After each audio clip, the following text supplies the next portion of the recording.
Hello મિત્રો, welcome to my channel. આપણે ઇડલી અને ઢોસા સાથે રેડ ચટણી અને વ્હાઈટ ચટણી ખાતા હોઈએ છીએ. તો ચાલો આપણે આજે રેડ ચટણીની અને વ્હાઈટ ચટણીની ફૂલ રેસીપી જોઈએ અને તેમાં કઈ કઈ વસ્તુ જોઈએ તે પણ જોઈએ. ચાલો રેસીપી શરૂ કરીએ.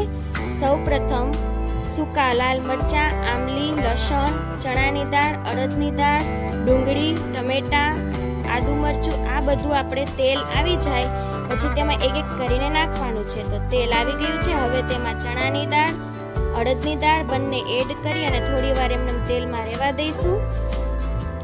તેના આમ ચલાવ્યા કરવાની થોડી વાર. ત્યાર પછીમાં તેમાં ડુંગળી એડ કરવાની. ડુંગળી એડ થઈ જાય પછી તેમાં એડ કરવાના લાલ સૂકા મરચાં. ત્યારબાદ લસણ એડ કરવાનું.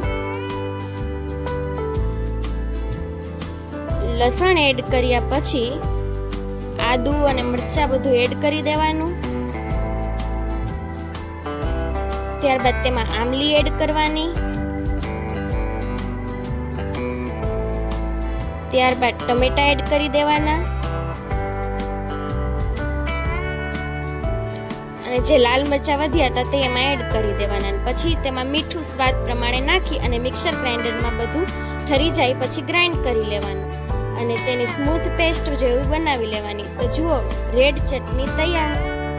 હવે ચાલો આપણે તેવી જ રીતે વ્હાઈટ ચટણીની રેસીપી જોઈએ. તો વ્હાઈટ ચટણી માટે સૌપ્રથમ આપણે લઈશું 1 વાટકી ટોપરાનું ખમણ, 1 વાટકી દાળિયાની દાળ, 1 વાટકી દહીં, મરચાં અને આદુ. આ બધું જ મિક્સર ગ્રાઇન્ડરમાં ગ્રાઇન્ડ કરી લેવાનું. તેની પણ સ્મૂથ પેસ્ટ જેવું બનાવી અને એક વાસણમાં કાઢી લેવાનું. તો જુઓ, વ્હાઈટ ચટણી તૈયાર. તેમાં સ્વાદ અનુસાર મીઠું નાખી દેવાનું. તો જુઓ, રેડ ચટણી અને વ્હાઈટ ચટણી બંને થોડી જ વારમાં તૈયાર થઈ જાય છે.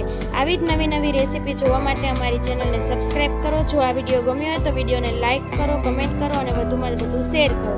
અને ઘરે આ ચટણી ટ્રાય કરી અને કમેન્ટમાં કહેજો કે ચટણીની રેસીપી તમને કેવી લાગી.